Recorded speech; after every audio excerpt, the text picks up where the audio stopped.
Welcome to the Future of Sharing, the series where we're looking very hard at how do we make the sharing economy work for everyone.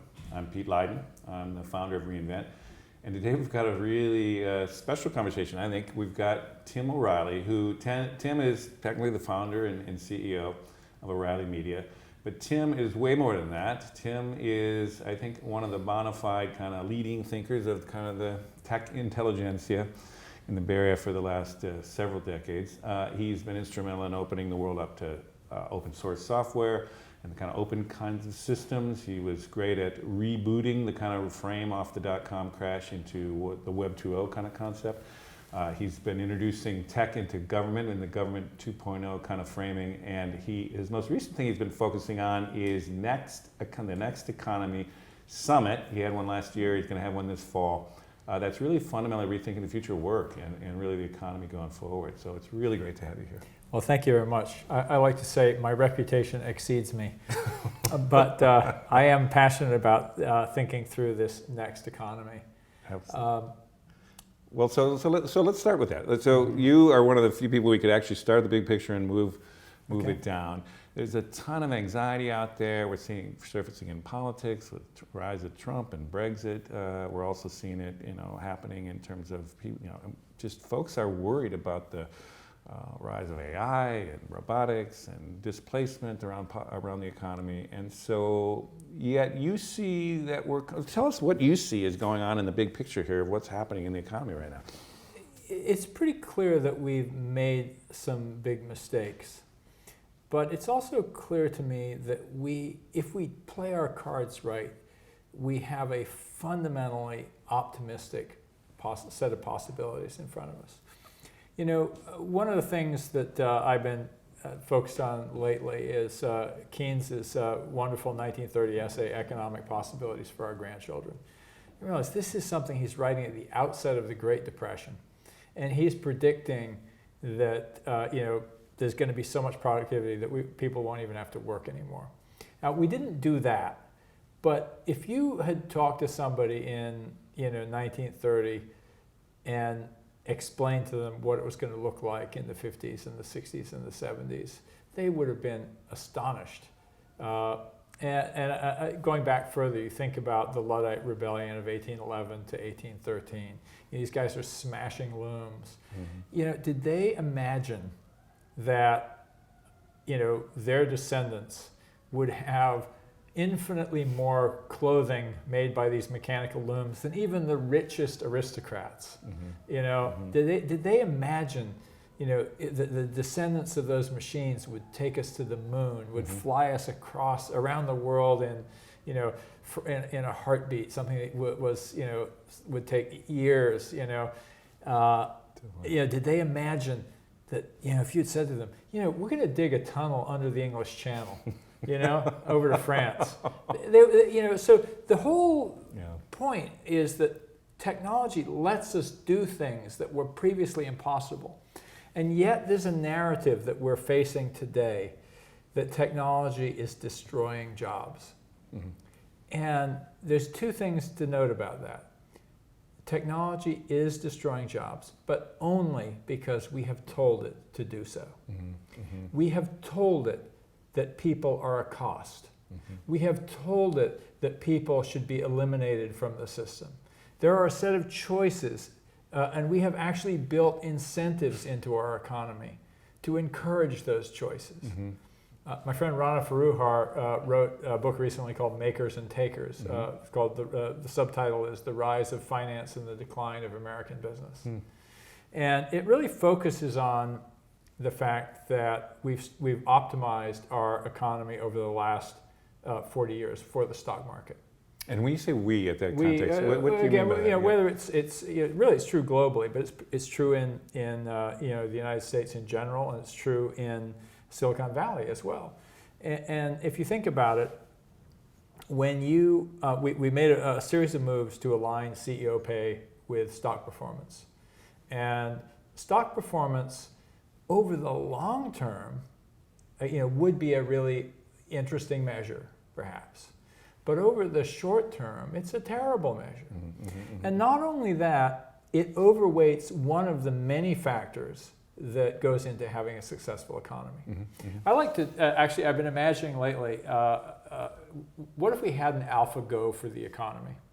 You know, right, you know, we heard the stories about how AlphaGo, you know, played millions of games against itself and figured out new strategies. Mm-hmm. But you can kind of see the... This is the Google, just to yeah, explain yeah, it. the DeepMind's, you know, AI that effectively, you know, beat the world's greatest Go player.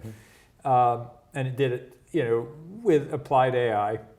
And again, this is you know, obviously a much more complicated problem. Mm-hmm. You know, I mean, Go is some simple rules leading to in amazingly complex, you know, outcomes. The economy, of course, is you know, millions of rules and inputs leading to complex outcomes. So it's much, much harder to model.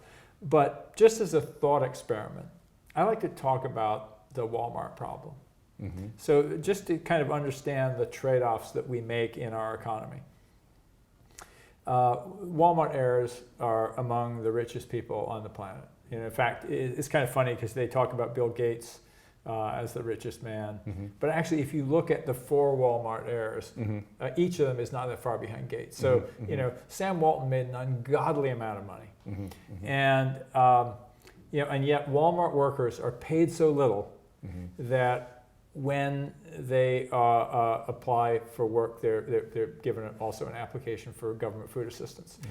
And it turns out that the government food assistance dollars that is spent on Walmart workers, which is then spent at Walmart, is roughly equivalent to the difference between Walmart workers' wages and a $15 minimum wage. So effectively, what we've said is, okay, it's okay to cram down the workers in order to pump up the stock value. And we're going to subsidize this with taxpayer dollars, you know, taken from the public. And then we're also going to give back a chunk of economic value to society in the form of you know, consumer surplus, the cost Mm-hmm. of goods going down, the cost below what they could be, you know, what you could charge for them. Mm-hmm. So you know, there's these really 4 factors, Yeah. and yet we're really optimizing just for one of them. Yeah. You know, and all of the incentives in our system say, you know, like if you are the CEO of Walmart, you know, cram down those workers, offload the costs, you know, to society onto the taxpayers, so that we can get the stock price up. Yeah. And you know, and give benefit to consumers, you know, in the form of lower prices, because that will actually help to drive our market dominance. So it's a very, you know, this is a game, this is a strategy, and a lot of people, I think, sort of assume that the way the economy that's revealed in that discussion is sort of like the natural law of the economy. Right. Rather than realizing that it's a product of a set of rules. You know, we have a particular tax rate on capital. We have a different tax system for labor. We have, you know, rules about what kind of social safety net is required. You know, for example, things like at, you know, 30 hours a week, you have to be paid benefits. You know, well, so they, you know, that's led to a lot of low-wage employers saying, well, great, we'll just make sure that people can't work more than 30 hours a week, so we don't have to pay them any benefits. Right. You know, this was something I talked about last year in this whole discussion of, you know, what's wrong with, you know, low-wage work. You know, people have focused so much on the on-demand economy, but they haven't realized that if you're a low-wage worker in America, you're managed by an algorithm that's trying to make sure you don't get too many hours. Right.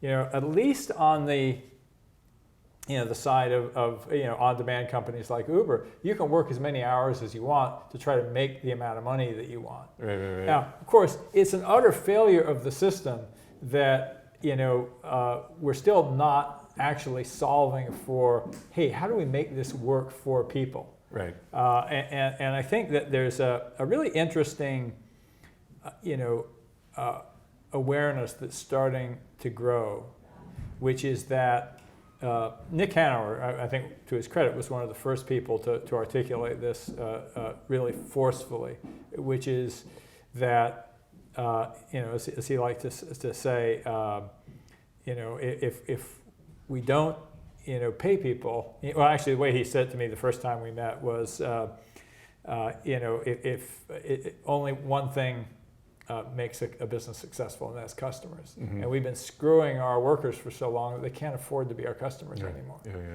And and you see this recently in Jamie Dimon at J.P. Morgan saying we've got to raise the wages for our lowest paid workers. There's starting to be an awareness of this. For a long time, businesses just outsourced that problem to government. Well, we'll just pay people not enough to live on, but the government will take care of them. But we don't want to pay taxes. Exactly. No, that's interesting. Well, so you're kind of describing, just to schematically think about this, the economy we've kind of learned to that's right. to love or hate over the last 30 years, or however we want to do it. But there's also this next economy that's happening, of which the sharing economy is part of. And so talk to me a little bit about what's happening under the surface, or what's happening here, and we can get deeper into the sharing economy, but there's something bigger that's moving here. Well, when I think about, what's the design pattern that we should be optimizing for? What does that look like? I call the current economy the WTF economy. It's like, WTF is this great expression because it can be an expression of wonder, exactly, or it can be an expression of dismay. Right. And in today's economy, we see both. The WTF, oh my gosh, that's possible. With self-driving cars, with drones, with AI, there's amazing new stuff happening. And then you really don't pay people enough to live on? WTF, And so the next economy has a design pattern, I think, which is rather than using technology to cut costs and simply to drive down the cost of labor, and other things that in fact do make a company more productive, we actually ask ourselves, what does technology let us do that was previously impossible? And so often that technology consists in augmenting people so they can do new things. And you even see this with Uber, for example. We had connected taxi cabs for years. But all they did was put a credit card reader in the back and a little TV screen where they could show you ads. And nobody really said, well, what could we do differently? How could we do this differently with technology? And then Uber came along and said, wow, everybody has a smartphone that's identifying where they are in real time. We could match up drivers and passengers in real time. Not only that, there's all this mapping technology, so drivers who aren't that experienced can help find their way around. Not only that, we can build an online backend that will multiplex all of this possible world of passengers and drivers. This is technology augmenting people so they could do something that was previously impossible. And of course, that actually grew the market. The market for on-demand transportation is way bigger than it was before that.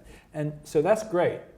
The downside is that Uber didn't throw off the notion that workers are a cost to be eliminated if at all possible. They started out with, well, we're going to produce really high wages, and then they started cutting. And the question is, what's the right balance between paying workers and paying stockholders? Right. And kind of going back to my Walmart analogy, it's pretty clear to me that we have that balance way off. Let me give you, not just the Walmart example, but the Apple example. Apple paying people so little to make iPhones, so you had suicides at the factories. This is sure, it's on the other side of the world. We don't really care about that. Well, we should care about it because what did Apple do? The notion that somehow if you don't cram wages down to the lowest possible level, you are not going to survive as a business. Are you serious, Apple, with your huge cash hoards, your most profitable company ever? And you end up saying, well, we have so much cash, we have to give some of it, billions of dollars to Carl Icahn because, he's a stock market player. And, again, it's this whole acceptance of this bizarro world where we don't have enough money to give to workers, but we have billions and billions and billions of dollars to spend on stock buybacks to improve the stock price for Wall Street managers. So do you think Yeah. we're in a moment of a fundamental rebalancing that's potentially going on here in the next 5-10 years or something? Yes, I think the political, and economic situation is starting to get critical enough that we are going to see either some very bad things or we're going to see some very good things. And I think, looking back at the lessons, going back again to the Great Depression and what followed from that, a couple of things I think. First off, the government did put in place a safety net, and that's what most people think about. But the government also made massive investments in the future. Mm-hmm. Louis Hyman, is a friend of mine, wrote a new book about the history of debt, and he's also written quite a bit about the Great Depression. He just talked about this the other day. America went from being 10% electrified to 60% electrified in 10 years. Mm-hmm. That happened in the Great Depression. Mm-hmm. I always think about that too. The Golden Gate Bridge was built in the Great Depression. I was just on it today. The Empire State Building was built in the Great Depression. But more than that, when World War II came around, we completely reinvented American, business, where resources were diverted over a period of 5 years from industries that were into new areas that didn't exist. Mm-hmm. It's when aluminum smelting got off the ground. It's when, aerospace got off the ground. The aerospace industry, became this huge industry as a result of that. And I sometimes think that actually it's going to be climate change that's going to rescue us from our current economy. A big challenge where we go, holy shit, we can't keep on going with business as usual. Mm-hmm. But it could also be that we end up in a terrible situation like we did with World War II, with pretty serious kinds of conflicts that lead to us having to completely redo our economy. And I'd sure as hell like to get ahead of that.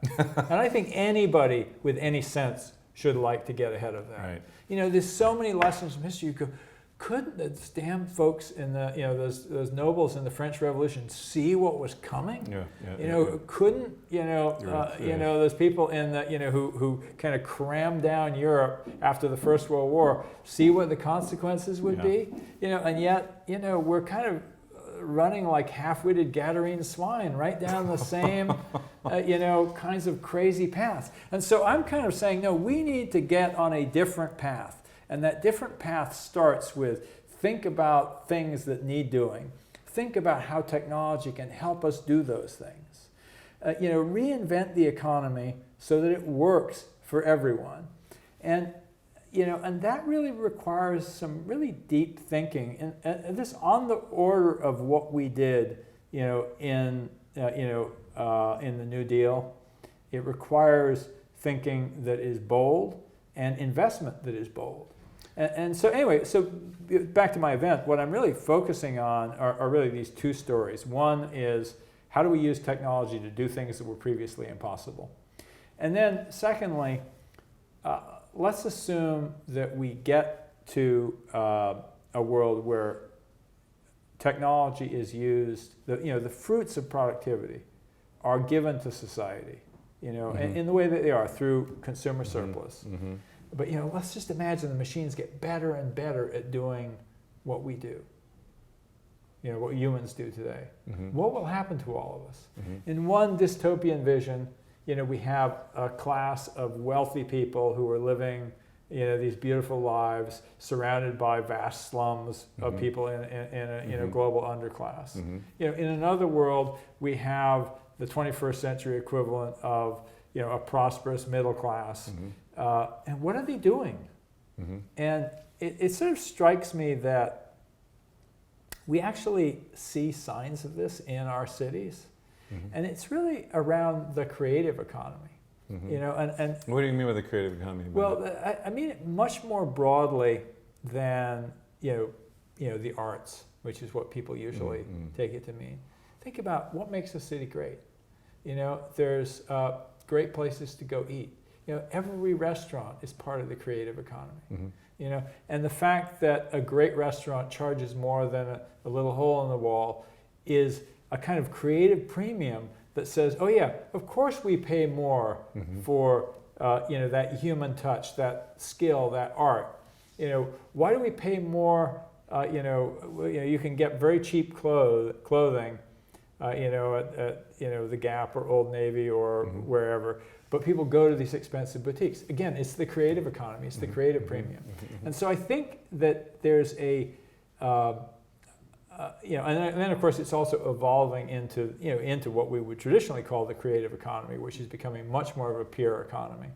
Where there are people who are spending a huge amount of their media consumption time on peer-produced media. Whether it's social media or YouTube or so many other forms, and we're slowly building an economy there. There's more and more money starting to flow through to creators on those in that economy, and I think we can see even more of that. And so I guess I'm trying to paint a vision forward for, okay, let's assume that we were to reallocate some of the profits of the economy from the market to society as a whole. Kind of using this imaginary, AlphaGo equivalent that's sort of saying, actually, what is the winning strategy for societies? Right. What is the best strategy? And I think we would find that it is, yes, continue giving rewards to capital. Yes, continue giving rewards to consumers. But it would also say, oh, but you can't. You also have to give rewards to people working, and you also can't. You either have to pay taxes, to do that redistribution, or you have to have it come out in some other way, because if you don't, you are going to end up in this, bad end game with only some people able to afford products, and everybody else is living a pretty miserable life.